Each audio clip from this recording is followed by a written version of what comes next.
ಆಕಾಶವಾಣಿ ಮಡಿಕೇರಿ.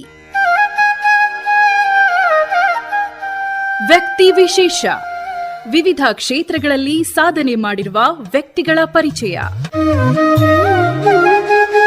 ಎಲ್ಲ ಪ್ರೀತಿಯ ಶ್ರೋತೃಗಳಿಗೆ ಇವತ್ತಿನ ವ್ಯಕ್ತಿ ವಿಶೇಷ ವ್ಯಕ್ತಿಗಳನ್ನ ಪರಿಚಯಿಸುವಂತಹ ಕಾರ್ಯಕ್ರಮಕ್ಕೆ ಸ್ವಾಗತ, ಸುಸ್ವಾಗತ.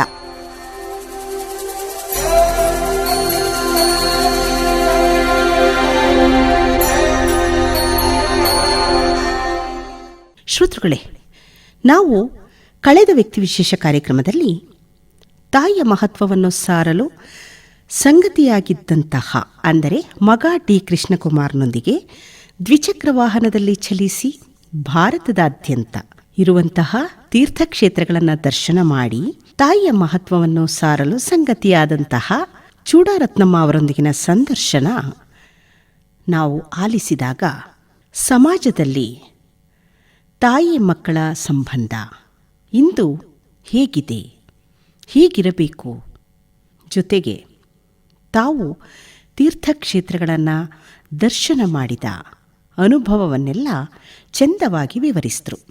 ಇದರಲ್ಲಿ ವಿಶೇಷವಾಗಿ ನಾವೆಲ್ಲರೂ ಗಮನಿಸಬೇಕಾದಂಥದ್ದು, ವಯೋಸಹಜವಾಗಿ ಅವರ ಕರ್ಣದ ಸಮಸ್ಯೆ ಇದ್ದಾಗ ಅವರು ನಾವು ಕೇಳಿದಂತಹ ಪ್ರಶ್ನೆಗಳನ್ನು ಕೇಳಿಸಿಕೊಳ್ಳಲು ಅಸಾಧ್ಯವಾಗಿತ್ತು. ಆಗ ಮಗ ನೆರವಿಗೆ ಬಂದದ್ದು ನಿಮಗೆ ಕಳೆದ ಕಾರ್ಯಕ್ರಮದಲ್ಲಿ ವಿವರಿಸಲಾಗಿಲ್ಲ. ಆದರೆ ಇಂದು ಚೂಡಾರತ್ನಮ್ಮ ಅವರ ಮುಂದುವರೆದ ಹಾಗೂ ಕಡೆಯ ಕಂತು ಆಗಿರುವುದರಿಂದ ಈ ವಿಚಾರವನ್ನು ಕೂಡ ಹೇಳಬೇಕಾಗತ್ತೆ. ತಾಯಿಗೆ ಸ್ವಲ್ಪ ನೋವಾದರೂ ಕೂಡ ಮಗ ನೊಂದ್ಕೊಳ್ತಾನೆ. ಅಮ್ಮ, ನೀನು ಮಾತಾಡಬೇಕು, ನಾನು ಆಕಾಶವಾಣಿ ಏನು ಕೇಳುತ್ತೆ ಅದನ್ನು ನಾನು ನಿನಗೆ ಹೇಳ್ತೀನಿ ಅಂತ ಕಿವಿಯ ಪಕ್ಕಕ್ಕೆ ಹೋಗಿ ಪ್ರಶ್ನೆಗಳನ್ನು ಪುನರಾವರ್ತನೆ ಮಾಡಿ ಅವರಿಗೆ ಕೇಳಿಸಿ ಪ್ರೀತಿಯಿಂದ ಸಹಾಯವನ್ನು ಮಾಡಿತ್ತು. ಅಮ್ಮ ನಮಸ್ಕಾರ.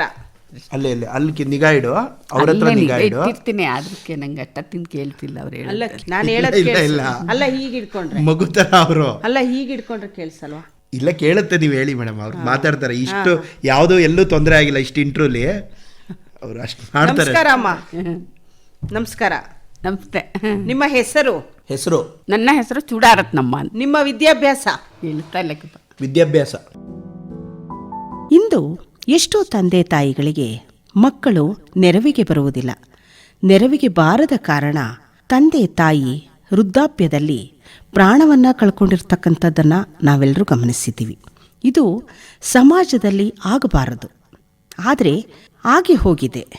ಮುಂದೆ ಬರುವಂತಹ ದಿನಗಳಲ್ಲಿ ತಾಯಿ ಮಕ್ಕಳ ಬಾಂಧವ್ಯ, ತಂದೆ ತಾಯಿ ಜೊತೆ ಮಕ್ಕಳು ಹೇಗಿರಬೇಕು, ಮಗ ಜವಾಬ್ದಾರಿಯುತವಾಗಿ ತನ್ನ ಕರ್ತವ್ಯ ಜವಾಬ್ದಾರಿಗಳನ್ನು ಹೇಗೆಲ್ಲ ನಿರ್ವಹಿಸಬೇಕು, ಹೇಗೆಲ್ಲ ನಿಯಮಗಳನ್ನು ಪಾಲಿಸಬೇಕು ಅನ್ನುವುದನ್ನು ನಾವು ಈ ಸಂದರ್ಶನಗಳಲ್ಲಿ ಆಲಿಸಿದ್ದೇವೆ.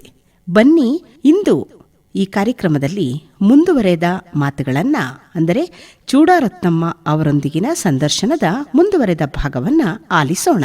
ಅಂದ ಹಾಗೆ ಶ್ರೋತೃಗಳೇ, ಮಗನೂ ಕೂಡ ಅಮ್ಮನ ಧ್ವನಿಗೂಡಿಸಿದ್ದಾರೆ. ಅಮ್ಮನೊಟ್ಟಿಗಿದ್ದು ಸ್ವಲ್ಪ ಮಾತು ಕೂಡ ಆಡಿದ್ದಾರೆ. ಅಮ್ಮನಿಗೆ ಸಹಾಯ ಮಾಡ್ತಾ ಮಾಡ್ತಾ ಬಾಕಿ ಇದ್ದಂತಹ ವಿಷಯಗಳನ್ನು ಕೂಡ ವ್ಯಕ್ತಪಡಿಸಿದ್ದಾರೆ.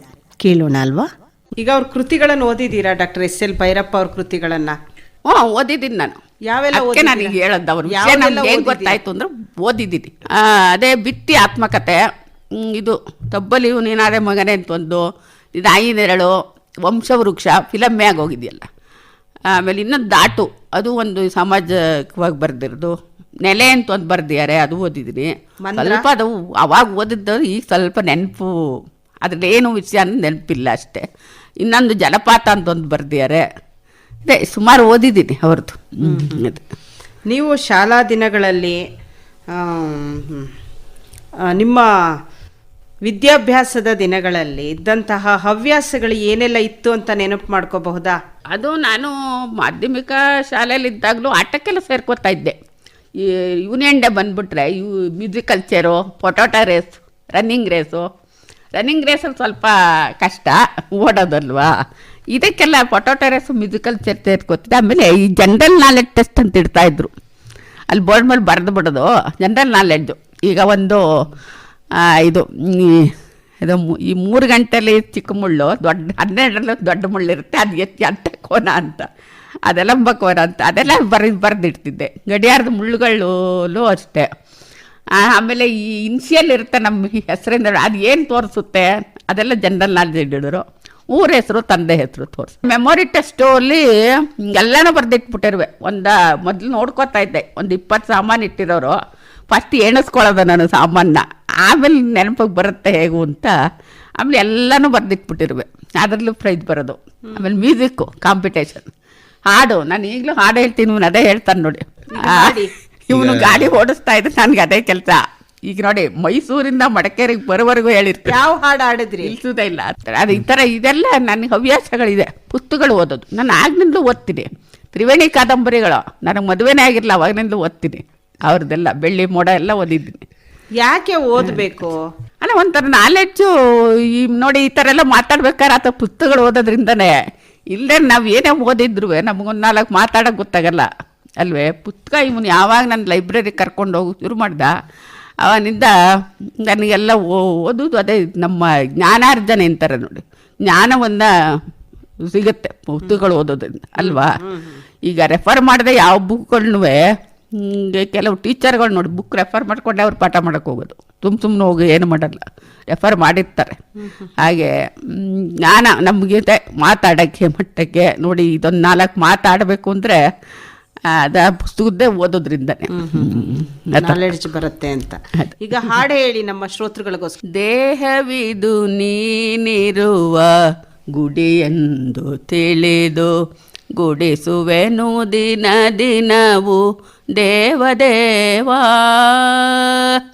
ದೇಹವಿದು ನೀನಿರುವ ಗುಡಿ ಎಂದು ತಿಳಿದು ಗುಡಿಸುವೆನು ದಿನ ದಿನವು ದೇವದೇವಾ. ಬುದ್ಧಿದು ಗುಡಿಯೊಳಗೆ ಉರಿಯುವ ದೀಪವೆಂದು ಅಮಲ ಚಿಂತೆಯ ತೈಲವನು ತುಂಬುವೆ. ದೇಹವಿದು ನೀನಿರುವ ಗುಡಿಯೆಂದು ತಿಳಿದು ಗುಡಿಸುವೆನು ದಿನ ದಿನವು ದೇವದೇವಾ. ಎದೆಯ ಕಮಲಾಕರದಿ ನೀನು ಮೀಯುವೆಯೆಂದು, ಎದೆಯ ಕಮಲಾಕರದಿ ನೀನು ಮೀಯುವೆಯೆಂದು ಕಂಬನಿಯ ನವಜಲದಿ ದಿನವು ತೊಳೆವೆ. ಕಂಬನಿಯ ನವಜಲದಿ ದಿನವು ತೊಳೆವೆ. ಇರುಳು ಕವಿಯದ ತೆರದಿ ರವಿಯ ಬೆಳಕ ಕರೆವೆ. ಮನದ ಬಾಗಿಲ ತೆರೆವೆ ಮುಚ್ಚದಿರುವೆ. ಮನದ ಬಾಗಿಲ ತೆರೆವೆ ಮುಚ್ಚದಿರುವೆ. ದೇಹವಿದು ನೀನಿರುವ ಗುಡಿಯೆಂದು ತಿಳಿದು ಗುಡಿಸುವೆನು ದಿನ ದಿನವು ದೇವದೇವಾ. ಎನ್ನ ಕರ್ಮದ ಫಲದ ಹಣ್ಣುಗಳ ಕೊಯ್ದು ತರುವೆ. ಎನ್ನ ಕರ್ಮದ ಫಲದ ಹಣ್ಣುಗಳ ಕೊಯ್ದು ತರುವೆ. ಸುಖ ದುಃಖಗಳನ್ನೆಲ್ಲ ಆಯ್ದು ತರುವೆ. ಸುಖ ದುಃಖಗಳನ್ನೆಲ್ಲ ಆಯ್ದು ತರುವೆ. ಕಣ್ಣು ಕಿವಿ ಮೂಗು ಬಾಯ್ ಇಂದ್ರಿಯಗಳು ದುಡಿದ ಹೂಗಳ ಮಾಲೆಯನು ನೈದು ತರುವೆ. ಹೂಗಳ ಮಾಲೆಯನು ನೈದು ತರುವೆ. ದೇಹವಿದು ನೀನಿರುವ ಗುಡಿಯೆಂದು ತಿಳಿದು ಗುಡಿಸುವೆನು ದಿನ ದಿನವು ದೇವದೇವಾ. ಗಂಟೆಗಳ ನಾ ಹೊಡೆಯೆ ಶಂಖವನು ನಾನೂದೆ. ಗಂಟೆಗಳ ನಾ ಹೊಡೆಯೆ ಶಂಖವನು ನಾನೂದೆ. ಮಂಗಳಾರತಿಯನ ಬೆಳಗಲರಿಯೇ. ಮಂಗಳಾರತಿಯನ ಬೆಳಗಲರಿಯೇ. ನಿನ್ನ ಸಂಗವ ತೊರೆಯೇ ನಿನ್ನನೆಂದೂ ಮರೆಯೇ. ನಿನ್ನವಳು ನಾನಲ್ಲವೇನೋ ದೊರೆಯೇ. ದೇಹವಿದು ನೀನಿರುವ ಗುಡಿಯೆಂದು ತಿಳಿದು ಗುಡಿಸುವೆನು ದಿನ ದಿನವು ದೇವದೇವಾ. ಬಹಳ ಚೆನ್ನಾಗಿ ಹಾಡದ್ರಿ ಅಮ್ಮ. ಯಾರು ಕಲಿಸಿದ್ದು? ಇದು ಯಾರೋ ನನ್ನ ಫ್ರೆಂಡು ಬರ್ಕೊಟ್ಟಿದ್ದು ಹಾಡು ಅಂತ, ಯಾರೂ ಗೊತ್ತಿಲ್ಲ. ಅದೇ ಚಂದ್ರಮತಿ ಅಂತ ನನಗೆ ಜ್ಞಾಪಕ ಇಲ್ಲ. ಆವಾಗಿಂದಲ್ಲ, ಇದು ಚಿಕ್ಕ ವಯಸ್ಸಿನಿಂದನೂ ಹೇಳ್ತೀನಿ. ಸ್ಕೂಲಲ್ಲಿ ಓದ್ತಾ ಇದ್ನಲ್ಲ, ಮಿಡ್ಲ್ ಸ್ಕೂಲು, ಅವಾಗ ಯಾರೋ ಹುಡುಗರು ಬರ್ಕೊಟ್ಟಿರ್ದಿದ್ದು. ಅವಾಗೆಲ್ಲೂ ಹೇಳ್ತೀನಿ ನಾನು ಹಾಡು. ಇದು ಅವಾಗಿಂದ ನೋಡಿ, ಎಷ್ಟು ವಯಸ್ಸು, ನನ್ನ ಮದುವೆನೇ ಆಗಿರಲಿಲ್ಲ, ಚಿಕ್ಕ ವಯಸ್ಸನ್ನು. 50 ವರ್ಷದ ಹಾಡನ್ನ ಒಂದು ಪುಸ್ತಕ ನೋಡದೆ ಹೇಳ್ತೀನಿ. ಪುಸ್ತಕ ನೋಡ್ಕೊಳ್ಳಲ್ಲ ನಾನು, ಎಲ್ಲ ಬಯಲ್ಲ. ನಮ್ಮ ಶ್ರೋತೃಗಳಿಗೋಸ್ಕರ ಮತ್ತೊಮ್ಮೆ ನೀವು ಮಡಿಕೇರಿ ಆಕಾಶವಾಣಿಗೆ ಬಂದು ನಿಮ್ಮ ಇಷ್ಟದ ಸೇರ್ಕೊಂಡಿದ್ದೆ ಶ್ರೀರಂಗಪಟ್ಟಣದಲ್ಲೇ. ಜೂನಿಯರ್ ಸೀನಿಯರ್ ಮಾಡ್ಕೋಬೋದಾಗಿತ್ತು ನೋಡಿ. ಅದೇ ನಾವು ಮದ್ದೂರ ಹತ್ರ ಕೊಪ್ಪಲ್ಗೆ ಹೊರಟೋದ್ವಲ್ಲ, ಗೀತೆಗಳು ಎಲ್ಲ ಆಗಿತ್ತು. ಇನ್ನೇನು ಕೀರ್ತನೆ ಶುರುವಾಗ್ತಿತ್ತು, ಅಷ್ಟೊತ್ತು ವರ್ಗ ಆಗೋಯ್ತು ನಮ್ಮ ತಂದೆಗೆ. ಇದಾರು ಮಾಡ್ಕೊಂಡು ಜೂನಿಯರ್ ಎಲ್ಲ ಮಾಡ್ಕೊಂಡು. ನಿಮ್ಮ ತಂದೆಗೆ ಯಾರನ್ನ ಕಂಡ್ರೆ ತುಂಬಾ ಇಷ್ಟ ಇತ್ತು? ಅದೇ ನನ್ನ ಕಂಡ್ರೆ ಸ್ವಲ್ಪ ನನ್ನ ತಮ್ಮ ಹೇಳ್ತಿರ್ತಾರೆ, ಮಣಿ ಕಂಡ್ರೆ ಇಷ್ಟ ನಮ್ಮ ತಂದೆಗೆ ಯಾವಾಗಲೂ ಹಾಗೆ. ಈಗ ಮದುವೆ ಆಗಿ ಬಂದಾಗ್ಲಂತೂ ಬಂದಮೇಲೆ ಅಲ್ಲ, ಅಪ್ಪನ ತಂದೆ ಮನೆಗೆ ಹೋದ್ರೆ ಕರೆದು ಹತ್ರ ಕೂರಿಸ್ಕೊಳ್ಳೋದು. ಅಲ್ಲೂ ಮಾಡ್ತೀಯ ಕೆಲಸ, ಬಾಯಲ್ಲಿ ಕೂತ್ಕೊಬ ಪ್ಲೇರ್ ಅವಳು ಮಾಡ್ಕೋತಾಳೆ ನಮ್ಮ ತಾಯಿನ. ಅಪ್ಪ ಅಂದ್ರೆ ಏನು ನಿಮ್ಮ ಪ್ರಕಾರ? ನಿಮ್ ಪ್ರಕಾರ ಅಪ್ಪ ಅಂದ್ರೆ ಏನು? ಅಪ್ಪ ಅಂದ್ರೆ ತಂದೆ, ಜನ್ಮ ಕೊಟ್ಟವರು, ಜನ್ಮದಾತ, ಅಷ್ಟೇ, ಇನ್ನೇನಿಲ್ಲ. ಅಪ್ಪ ಅಂದ್ರೆ ಇನ್ನೇನು ಅನ್ನೋಕ್ಕಾಗಲ್ಲ. ಅವ್ರನ್ನ ನಮಗೆ ಜನ್ಮ ಕೊಟ್ಟವರು. ಮತ್ತೆ ನಿಮ್ಮ ಕನಸು ಏನು ಅಮ್ಮ? ಇನ್ನೇನು ಕನಸಿಲ್ಲ ನನಗೆ, ಯಾಕೆಂದ್ರೆ ಇನ್ನೇನು ಇಲ್ಲ. ಇರೋನೇ ಒಬ್ಬ ಮಗ ಅಲ್ವಾ, ಅವನ್ ನೋಡ್ಕೊಂಡಿರೋದು ಅಷ್ಟೆ. ಮಗ ಅಂದ್ರೇನು? ಮಗ ಅಂದ್ರೆ ಏನು ಇಲ್ಲ, ನಾವು ಅವರೊಂದು ವೀರತ್ವ ಶೌರತ್ವ ಇರೋರಂಥವ್ರು ಮಗ ಅಂತ. ಈಗ ಈ ಸ್ವಾಮಿ ವಿವೇಕಾನಂದರು ಅವರ ತಾಯಿ ಹನುಮಂತನ ಥರ ಆಗಪ್ಪ ನೀನು ಅಂತ ಆಶೀರ್ವಾದ ಮಾಡ್ತಿದ್ರಂತೆ. ಅದನ್ನು ಇವರು ನಿರ್ಭಯಾನಂದ ಸರಸ್ವತಿಗಳು ಹೇಳ್ತಾರೆ. ಇನ್ನೇನು ಆಶೀರ್ವಾದ ಮಾಡ್ತಾ ಇರ್ಲಿಲ್ವಂತೆ, ಶಿವನ ಪೂಜೆ ಮಾಡಿ ನೀನು ಹನುಮಂತನ ಥರ ಆಗ ಸರ್ವಶಕ್ತ. ಅದಕ್ಕೆ ನೋಡಿ ಅವ್ರಿಗೆ ಅಷ್ಟು ಹುಡುಗ, ಕಾಲೇಜ್ ಓದು ಹುಡುಗ ಪಾಪ ಈ ವೈರಾಗ್ಯ ಬಂದು ಅವರ ಶಕ್ತಿ ನೋಡಿ, ಅವ್ರ ವೀರತ್ವ, ಅವ್ರ ಧೈರ್ಯ ಅಲ್ವೇ. ಅದಕ್ಕೆ ಅವರು ಎಲ್ಲ ಶಿಷ್ಯರಿಗೂ ಹೇಳ್ಕೊಡ್ತಿದ್ರು, ಉಕ್ಕಿನಂಥ ನರಮಂಡಲ, ಕಬ್ಬಿಣದಂಥ ಮಾಂಸಖಂಡ ಇರಬೇಕು ಯುವಕರಿಗೆ ಅಂತ. ಮತ್ತೊಮ್ಮೆ ಹೇಳಿ. ಅದೇ ಕಬ್ಬಿಣದಂಥ ಮಾಂಸಖಂಡಗಳು, ಉಕ್ಕಿನಂಥ ನರಮಂಡಲ ಅಂದರೆ ಇದು ಮಿದಳೆ, ಆ ಬುದ್ಧಿ ಚುರುಕಾಗಿರ್ಬೇಕು ಅಂತ ಅವ್ರು ಹೇಳೋದು. ನಿಮ್ಮ ಜೀವನ ಶೈಲಿ ಹೇಗಿದೆ? ತುಂಬ ಚೆನ್ನಾಗಿದೆ ನಮ್ಮ ಜೀವನ ಶೈಲಿ. ಹೇಳೋದು ಅಂದರೆ ಈಗ ಮೊದಲೆಲ್ಲ ಹೇಳ್ತಾ ಇದ್ದೆ ನಾನು, 5 ಗಂಟೆಗೆ ಹೇಳ್ತಾ ಇದ್ದೆ ಮೊದಲು. ಅದೇ ಇವನು ಹೇಳ್ತಾನೆ 5 ಗಂಟೆಗೆ ಎದ್ದು ಬಿಟ್ರೆ ಏನು ರಾತ್ರಿವರೆಗೂ ಸುಮ್ಮನೆ ಪುರ್ಸೊತ್ತೇ ಇಲ್ಲ. ಈಗಿಲ್ಲ, ಈಗ 8 ಗಂಟೆ, ಒಂದೊಂದ್ಸರಿ 9 ಆದರೂ ಆಗುತ್ತೆ. ಈಗ ಚಳಿಗಾಲ ಅಲ್ವ, ಚಳಿ ಬೇಗ ಹೇಳೋಕ್ಕಾಗಲ್ಲ. 9 ಆಮೇಲೆ ಎದ್ದು ಸ್ವಲ್ಪ ನಾವು ಬೆಳಗ್ಗೆ ಬಿಸಿನೀರು ಕುಡಿಯೋದು ಅಭ್ಯಾಸ ಮಾಡ್ಕೊಂಡಿದ್ದೀವಿ. ಹೇಗೂ ಕಾಫಿ ಟೀ ಅವೆಲ್ಲ ಕುಡಿಯಲ್ವಲ್ಲ, ಹಾಗಾಗಿ ಬಿಸಿನೀರು ಕುಡಿತೀವಿ, ಶುಂಠಿ ತಿಂತೀವಿ ಬೆಳಗ್ಗೆ ಖಾಲಿ ಹೊಟ್ಟೆಗೆ. ಒಂದು ನೀರು ಕಾಯಿಸ್ತಾನೆ ಇವನೇ ಎದ್ದು, ನೀರು ಕುಡಿದ್ಬಿಟ್ಟು ಏನು ಅಲ್ಲೇ ಹೇಳಲ್ಲ, ಸುಮ್ಮನೆ ಅಲ್ಲೇ ಮಲಗಿರೋದು. ಅಲ್ಲೇ ವಾಕಿಂಗ್ ಹೋದಾಗ ಅಲ್ಲಿ ಹೂವಿನ ಗಿಡಗಳಿದೆ, ಅಲ್ಲಿ ಒಂದಷ್ಟು ಹೂ ಕಿತ್ಕೊಂಡ್ಬರ್ತೀನಿ ಅದೊಂದು ದಿವಸ. ಅದನ್ನು ತಂದೆಲ್ಲರೂ ಮುಡಿಸಿ ಅದು ದೀಪ ಹಚ್ತೀನಿ. ಆಮೇಲೆ ತಿಂಡಿ ಮಾಡ್ತಾನೆ, ಏನಿದೆ ಅದು ಇದು ಅಂತಿಲ್ಲ, ಅವಲಕ್ಕಿ ಒಗ್ಗರಣೆ, ಉಪ್ಪಿಟ್ಟು, ರೊಟ್ಟಿ, ದೋಸೆ, ಹೀಗೆ ತಿಂಡಿ ತಿನ್ಕೊಂಡು ಸುಮ್ಮನೆ ಏನಾರು ಪುಸ್ತಕ. ಇವಾಗ ಇಲ್ಲಿ ನಮಗೆ ಮೈಸೂರಲ್ಲಿ ಗೀತಾ ಜ್ಞಾನಯಜ್ಞ ಅಂತ ನಡೆತ್ತು, ಪೇಪರ್ಲೆಲ್ಲ ಬಂದಿರಬೇಕು. ಇವರೆಲ್ಲ ಬಂದಿದ್ದರು ಕಾಸರಗೋಡಿಂದನು. ಅಲ್ಲಿ ಬುಕ್ ಕೊಟ್ಟಿದ್ದಾರೆ ಈಗ ನಮಗೂ, ಬರ್ದಿದ್ದಾರಲ್ಲ ನಂದೋಡಿ ಸುಬ್ರಾಯರು ಅಂತ, ಎಲ್ಲ ನಮಗೂ ವೇದಿಕೆ ಕರೆದು ಒಂದು ಸನ್ಮಾನ ಮಾಡಿ ಬುಕ್ಕು ಅವ್ರು ಬರೆದಿರುತ್ತೆ. ಅದೂ ಇದೆ, ಅದು ಓದ್ತಿದ್ದೀನಿ ಈಗ. ಅವ್ರ ಅರ್ಥ ಸಾಹಿತ್ಯ, ವ್ಯಾಕರಣ ಸಾಹಿತ್ಯ ಬರ್ದಿದ್ದಾರೆ. ಇಲ್ಲಾದ್ರೂ ಮೊದಲು ನನ್ನ ಹತ್ರ ವಿಷ್ಣು ಸಹಸ್ರನಾಮ ಇದೆಲ್ಲ ಇದೆ, ಸೌಂದರ್ಯ ಲಹರಿ, ರಾಮ ರಕ್ಷಾ ಸ್ತೋತ್ರ, ಲಲಿತಾ ಸಹಸ್ರನಾಮ ಅದೆಲ್ಲ ಇದೆ. ಭಗವದ್ಗೀತಾ ಬುಕ್ಕುಗಳು ಮೊದಲು ಇದೆ, ಪುಟ್ಪುಟ್ಟದ್ದು. ಅದೆಲ್ಲ ಓದ್ತೀನಿ ಒಂದು ಸ್ವಲ್ಪ ಹೊತ್ತು ಕೂತ್ಕೊಂಡು, ಹಾಗೆಲ್ಲತ್ತೆ ಓದ್ತೀನಿ. ಇಲ್ಲಾರು ಒಂದೊಂದು ಮಧ್ಯಾಹ್ನದ ಮೇಲೂ ಓದ್ತೀನಿ ಒಂದ್ಸರಿ. ಇಲ್ಲಾರು ಬೇರೆ ಪುಸ್ತಕಗಳು ಇದೆಯಲ್ಲ ಅದು ಓದ್ತೀನಿ. ಅದೇ ಈಗ ಅದೊಂದು ಸ್ವಲ್ಪ ಅವತ್ತಿನ ಕೊಟ್ಟಾನಿಂದ ಅದನ್ನು ಓದ್ತಾ ಇದ್ದೀನಿ, ಮೊದಲನೇ ಅಧ್ಯಾಯ. ಈಗ ಮನುಷ್ಯನ ಜನ್ಮ, ಇನ್ನೇನು ಮಧ್ಯಾಹ್ನ ಊಟ ಅಡುಗೆ ಇವನೇ ಮಾಡ್ತಾನೆ. ಮುದ್ದೆ ನಾವು ಮನೇಲಿದ್ರೆ ಮುದ್ದೆ ಜಾಸ್ತಿ, ಈಗೆಲ್ಲ ಬಂದ ಕಡೆ ಸಿಗಲ್ಲ ಮುದ್ದೆ ಮಾಡೋರು ಇದ್ರೆ ಮಾಡ್ತೀವಿ. ಇಲ್ಲದ ಕಡೆ ಅನ್ನ ಊಟ ಮಾಡಿಬಿಟ್ಟಿರ್ತೀವಿ, ಹಾಗೆ ಮನೆಗೆ ಹೋದ್ರೆ ಮುದ್ದೆ, ಮಧ್ಯಾಹ್ನ ಮುದ್ದೆ. ರಾತ್ರಿ ಹೊತ್ತು ಒಂದೊಂದು ದಿವಸ ಚಪಾತಿ ಮಾಡ್ತಾನೆ. ಚಪಾತಿ.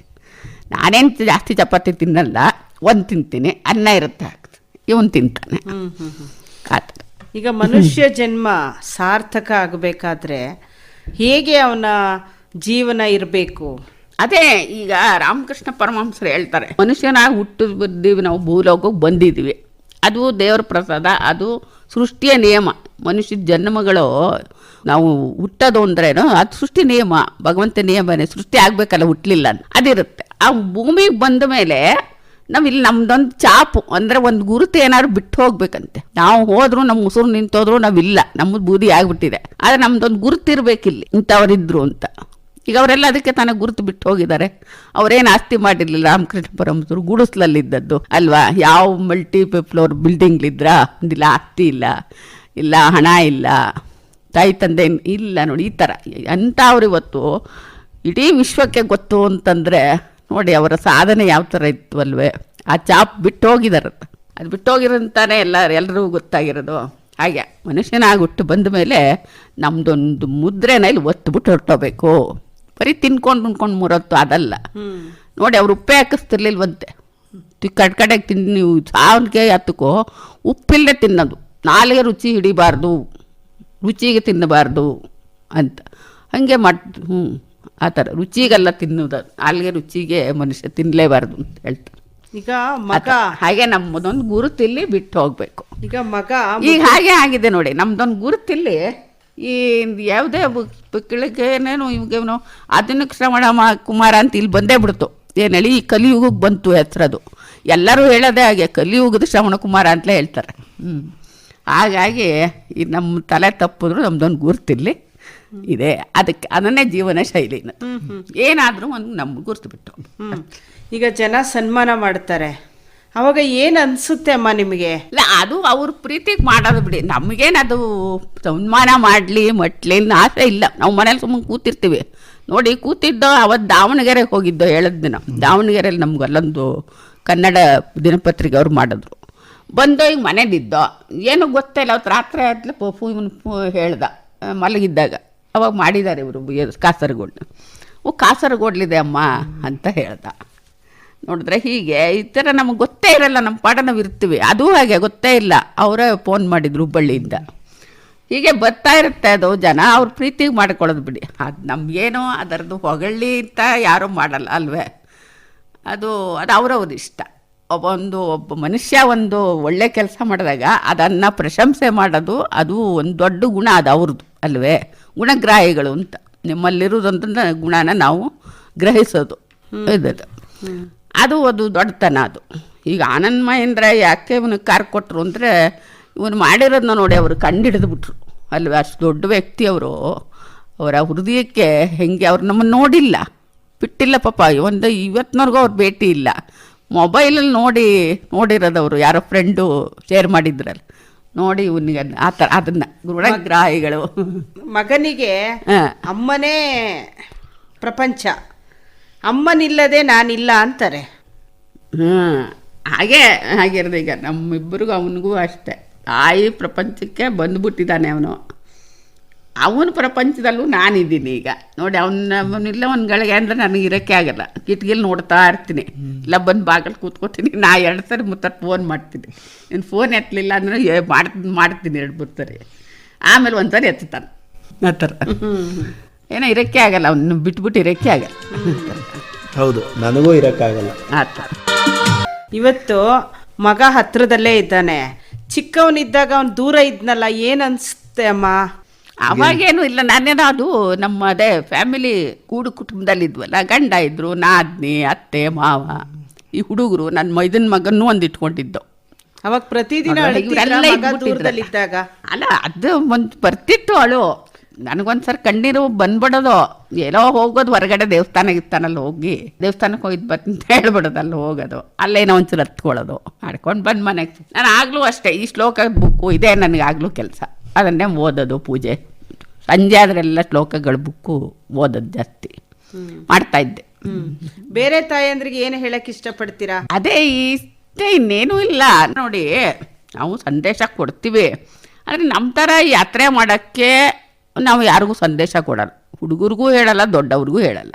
ಅದು ನಮಗಾಯಿತು ನಮ್ಮಿಬ್ಬರಿಗೆ ಅಲ್ವಾ. ಈ ಥರ ಎಲ್ಲರೂ ಮಾಡೋಕ್ಕಾಗಲ್ಲ ಅಲ್ವೇ. ಹೌದು. ಈಗ ಅವ್ರಿಗೆ ಸಂಸಾರ ಆಗಿರುತ್ತೆ, ಕಟ್ಟಿಬಿಟ್ಟಿರ್ತಾರೆ, ಮಗನಿಗೆ ಮದುವೆ, ಹೆಂಡತಿ ಇರ್ತಾಳೆ, ಮಕ್ಕಳು ಇರ್ತಾರೆ, ಆ ಮಕ್ಕಳಿಗೆ ಓದಿಸ್ಬೇಕು, ಇನ್ನೊಂದು ವಯಸ್ಸು ಬಂದಮೇಲೆ ಅವ್ರಿಗೆ ಮದುವೆ ಮಾಡಬೇಕು, ಇದೆಲ್ಲ ಜವಾಬ್ದಾರಿ ಇರುತ್ತೆ ಮಗನಿಗೆ. ಅವನು ಹೇಗೆ ಪಾಪ ತನ್ನ ತಾಯಿನ ಈ ಥರ ಕರ್ಕೊಂಡು ಹೋಗಿ ಮಾಡ್ತಾನೆ ಅಲ್ವಾ, ಆಗಲ್ಲ.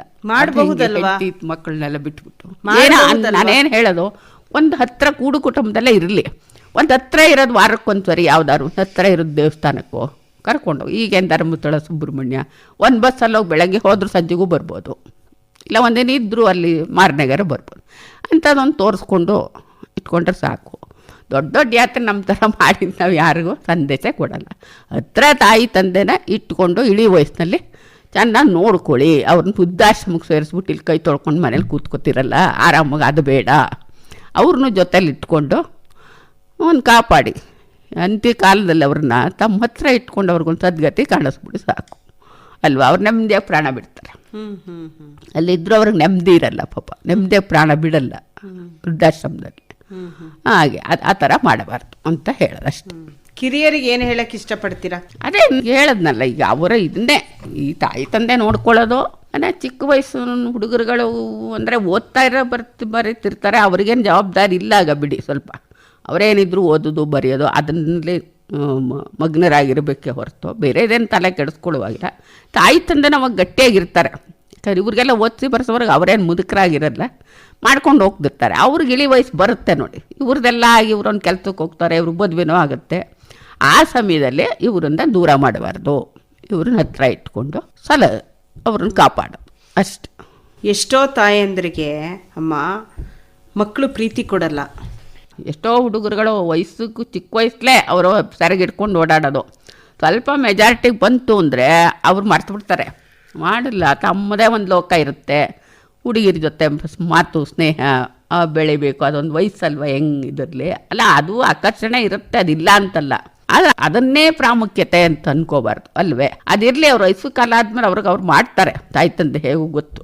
ಒಂದು ತಾಯಿ ನನಗೆ ಜನ್ಮ ಕೊಟ್ಟಿದ್ದಾಳೆ ಅನ್ನೋದೊಂದು ಪ್ರೀತಿ ಇಟ್ಕೊಂಡು ಮಾಡಬೇಕು ಅಷ್ಟೆ. ಅದನ್ನೇ ಉದ್ದೇಶವಾಗಿ ನಮ್ಮ ಲೋಕ ಇದೆ ಅಂತಂದ್ಬಿಟ್ಟು ಇವ್ರನ್ನ ಮರೆಸ್ಬಿಡೋದು ಅದು ತಪ್ಪಾಗುತ್ತೆ ಅಲ್ವಾ. ಹೆತ್ತವ್ರ ಕಡೆ ಗಮನ ಕೊಡಬೇಕು ಅಂತ ಹೈಕೋರ್ಟ್ ಜಡ್ಜಿಗಳೇ ಹೇಳ್ತಾರೆ ಮರ ಕಕ್ಷಿದಾರರಿಗೆ. ಹೆತ್ತ ತಾಯಿ ತಂದೆಗೆ ನೋವು ಕೊಡುವಂಥ ಕೆಲಸ ಮಾಡಬೇಡಿ ಅಂತ. ಈಗ ಮಡಿಕೇರಿ ಬಂದಿದ್ದೀರಿ, ಏನು ಅನ್ನಿಸ್ತಾ ಇದೆ ಅಮ್ಮ? ಇಲ್ಲ, ತುಂಬ ಚೆನ್ನಾಗಿ ಖುಷಿ ಆಯಿತು ನಮಗೆ ಆಕಾಶವಾಣಿ ನೋಡಿ. ನೋಡಿದ್ರ ಎಲ್ಲ ಕಡೆ ಸುಮಾರು ಕಡೆ ಮಾತಾಡಿದ್ದೀವಿ ನಾವು.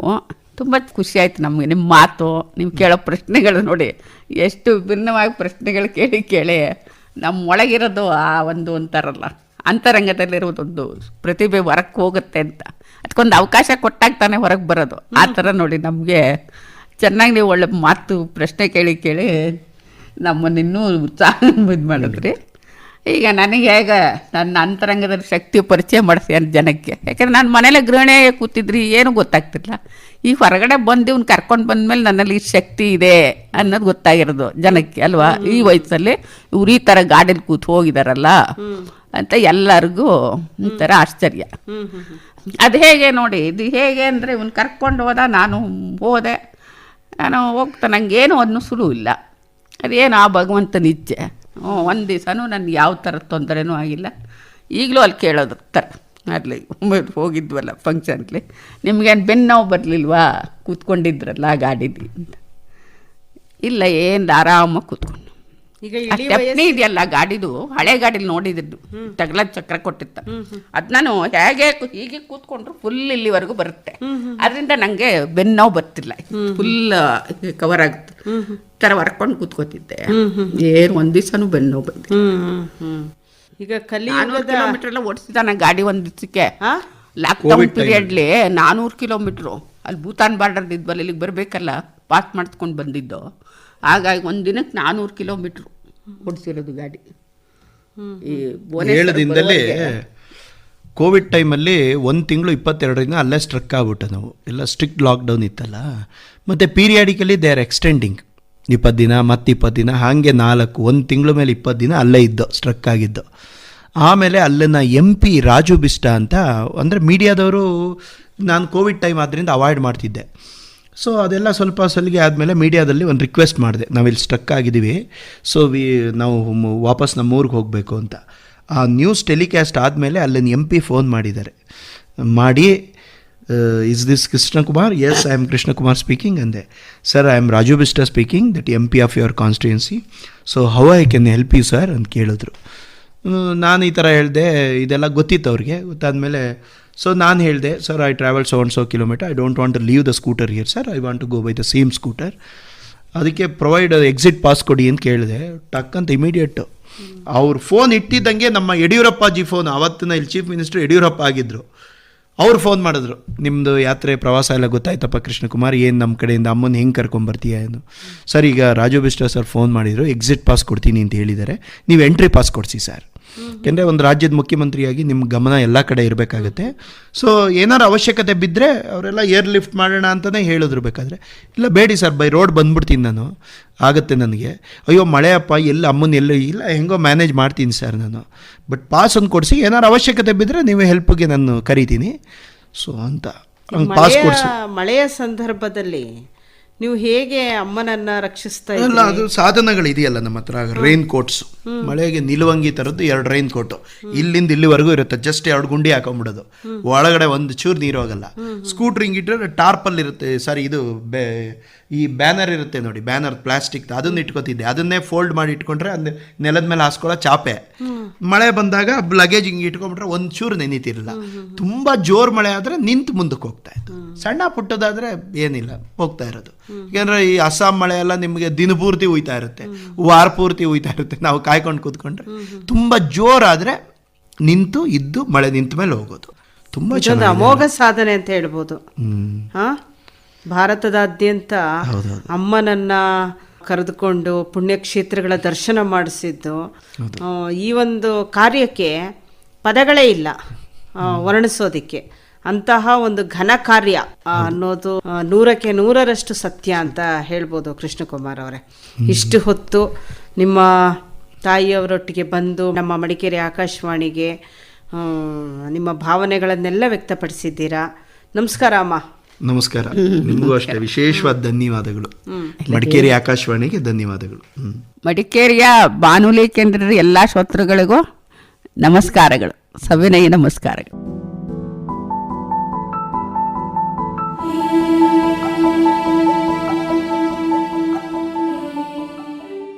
ಕೇಳಿದ್ರಲ್ಲ ಶ್ರೋತೃಗಳೇ, ವ್ಯಕ್ತಿ ವಿಶೇಷ ಕಾರ್ಯಕ್ರಮದ ಅತಿಥಿ ಚೂಡಾರತ್ನಮ್ಮ ಅವರು ಮಾತನಾಡಿದಂತಹ ಅರ್ಥಪೂರ್ಣ ಮಾತುಗಳನ್ನು, ಅನುಭವದ ಪಾಕವನ್ನು ನಮಗೆ ಉಣಿಸಿದ್ದಾರೆ. ತಾಯಿಯ ವಾತ್ಸಲ್ಯವನ್ನ ಪ್ರಾಮಾಣಿಕವಾಗಿ ಅರ್ಥ ಮಾಡಿಕೊಂಡು ಬ್ರಹ್ಮಚರ್ಯೆಯನ್ನ ಪಾಲನೆ ಮಾಡುತ್ತಿರುವಂತಹ ಮಗನ ವಿಶ್ವಾಸಾರ್ಹ ಭಾವನೆಗಳೊಂದಿಗೆ ಅವನ ಲಾಲನೆ ಪಾಲನೆಯಲ್ಲಿ ಇಂದು ಮಗುವಿನ ರೀತಿ ತಮ್ಮ ದಿನಗಳನ್ನ ಕಳೆಯುತ್ತಿರುವಂತಹ ಈ ಸಂದರ್ಭದಲ್ಲಿ ತಾಯಿ ಮಗನ ಬಾಂಧವ್ಯಕ್ಕೆ ನಾವು ಶುಭಾಶಯವನ್ನ ಕೋರೋಣ. ಸಮಾಜಕ್ಕೆ ಒಂದು ಸಂದೇಶವನ್ನಂತೂ ಕೊಟ್ರು. ಆ ಸಂದೇಶದಂತೆ ಪ್ರತಿಯೊಂದು ಮನೆಗಳಲ್ಲಿ ಹಿರಿಯರಿದ್ದಾರೆ. ಮಕ್ಕಳು ತಮ್ಮ ಜವಾಬ್ದಾರಿ ಕರ್ತವ್ಯಗಳನ್ನು ನಿರ್ವಹಿಸಿದರೆ ಇಂತಹ ಕಾರ್ಯಕ್ರಮಗಳಿಗೆ ಒಂದು ಸಾರ್ಥಕತೆ ಬರುವುದಂತೂ ಖಚಿತ ಅಂತ ಹೇಳ್ತಾ ಇವತ್ತಿನ ಕಾರ್ಯಕ್ರಮವನ್ನು ಮುಕ್ತಾಯ ಮಾಡ್ತಾ ಇದ್ದೀವಿ. ನಮ್ಮೆಲ್ಲ ಪ್ರೀತಿಯ ಶ್ರೋತೃಗಳಿಗೆ ಕಾರ್ಯಕ್ರಮವನ್ನು ಆಲಿಸಿದ್ದಕ್ಕಾಗಿ ಧನ್ಯವಾದಗಳು. ಶುಭ ಸಂಜೆ. ನಮ್ಮೆಲ್ಲ ಪ್ರೀತಿಯ ಶ್ರೋತೃಗಳಿಗೆ ಮತ್ತೊಮ್ಮೆ ನಮಸ್ಕಾರ. ಶುಭ ಸಂಜೆ. ಇದುವರೆಗೆ ವ್ಯಕ್ತಿ ವಿಶೇಷ ವಿವಿಧ ಕ್ಷೇತ್ರಗಳಲ್ಲಿ ಸಾಧನೆ ಮಾಡಿರುವ ವ್ಯಕ್ತಿಗಳನ್ನು ಪರಿಚಯಿಸುವ ಕಾರ್ಯಕ್ರಮ ಪ್ರಸಾರವಾಯಿತು.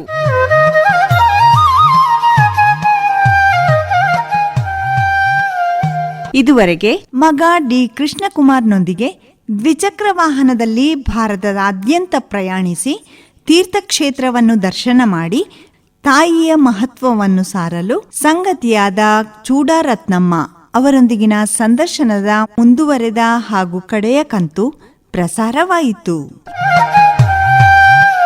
ಪ್ರಸ್ತುತಿ ಎಂ ಶಕುಂತಲಾ.